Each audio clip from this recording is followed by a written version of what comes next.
But ಈ okay ಅಂತ title ಯಾಕೆ ಇಟ್ಟಿದ್ರೆ ಸರ್? ಇನ್ನೂ ನಾನು ಅಂದರೆ ಒಬ್ಬ ಲಿರಿಸಿಸ್ಟ್ಗೆ ಇಂದ ನಾವೇನೋ ನಿರೀಕ್ಷೆ ಬೇರೆ ಮಾಡ್ತೀವಿ, ಗೊತ್ತಿಲ್ಲ ನಿಮ್ಮ ಕತೆಗೆ ಅದು ಸೂಟ್ ಆಗುತ್ತೆ ಏನೋ ಗೊತ್ತಿಲ್ಲ. ಬಟ್ ಆ ಕಥೆ ಬಗ್ಗೆ ಮತ್ತು ಆ ಟೈಟಲ್ ಬಗ್ಗೆ ಹೇಳ್ಬೋದು ಸರ್ ಸ್ವಲ್ಪ? ಓಕೆ ಅಂದರೆ ನಿಮ್ಗೆ ಇಷ್ಟ ಆಯ್ತು ಇಲ್ವಾ? ಓಕೆ ಅಂದರೆ ಚೆನ್ನಾಗಿದೆ, ಇಟ್ಸ್ ಗುಡ್. ಮತ್ತೆ ಓಕೆ ಅಂದರೆ ಚೆನ್ನಾಗಿದೆ ಮೇಲೆ ಬಟ್ ಇನ್ನೂ ಏನೋ ಅಂತ ಹಂಗೆ ಅನಿಸ್ತಾ ಇತ್ತು. ಅದರಲ್ಲಿ ಪ್ರಪಂಚದ ಸಿನಿಮಾ ರಂಗ, ಓಕೆ, ಜಗತ್ತಿನ ಸಿನಿಮಾ ರಂಗದಲ್ಲಿ ಪ್ರತಿನಿತ್ಯ ಬಳಕೆ ಆಗ್ತಾ ಇರೋ ಒಂದೇ ಪದ okay. Okay okay okay short okay. ಯಾವುದೇ ಕೆಲಸ ಆದ ಕೂಡ ಓಕೆ ಓಕೆ ಓಕೆ ಅಂಥ ಪಾಪ್ಯುಲರ್ ಪದವನ್ನು ಯಾರೂ ಟೈಟ್ಲ್ ಮಾಡಿಲ್ಲ. ನನಗೆ ಸಿಕ್ತು, ನಾನು ಟೈಟ್ಲ್ ಮಾಡಿದೆ. ಓಕೆ. ಸೊ ಟೈಟ್ಲ್ ವಿಚಾರದಲ್ಲಿ ಎರಡೇ ಮೆಥಡು. ಒಂದು ಪಾಪ್ಯುಲರ್ ಟೈಟಲನ್ನು ಬಳಸ್ಕೊಳ್ಳೋದು, ಇನ್ನೊಂದು ಯಾವುದಾದ್ರೂ ಹೊಸ ಪದವನ್ನು ತಂದು ಪಾಪ್ಯುಲರ್ ಮಾಡೋದು. ಎರಡೇ ಮೆಥಡ್ ಇರೋದು. ನಾನು ಮೊದಲನೇ ಸಿಕ್ತು ನನಗೆ, ಇದನ್ನು ಬಳಸಿದ್ದೀನಿ.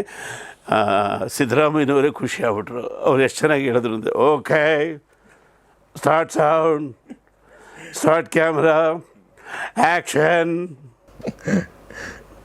ಓಕೆ ಅಂದರು. ಅದಕ್ಕಿಂತ ಮೈಲೇಜ್ ಏನು ಬೇಕು ಸರ್? ಓಕೆ. ಸೊ ಆ್ಯಕ್ಚುಲಿ ಅದು ಸಾಂವಿಧಾನಿಕವಾಗಿ ಅಬ್ಜೆಕ್ಷನ್ ಕಿಲ್ಡ್ ಅನ್ನುವ ವಾಕ್ಯ ಅದು.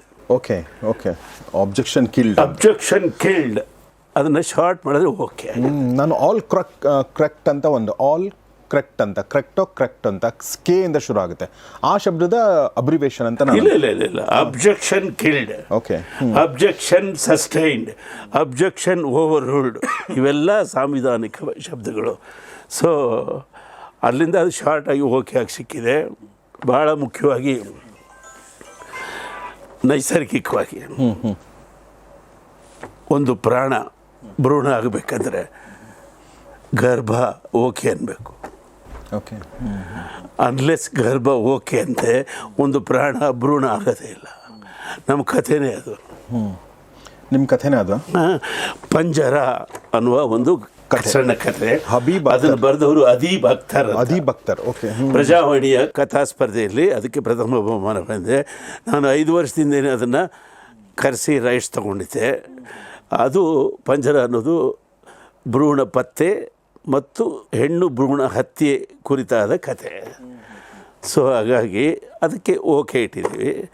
ಸೊ ಒಂದು ಪ್ರಾಣ ಭ್ರೂಣ ಆಗಬೇಕಂದ್ರೆ ಗರ್ಭ ಓಕೆ ಅನ್ನಲೇಬೇಕು. ಹಾಗಾಗಿ ಓಕೆ ಟೈಟ್ಲ್ ಇಟ್ಟಿದ್ದೀವಿ.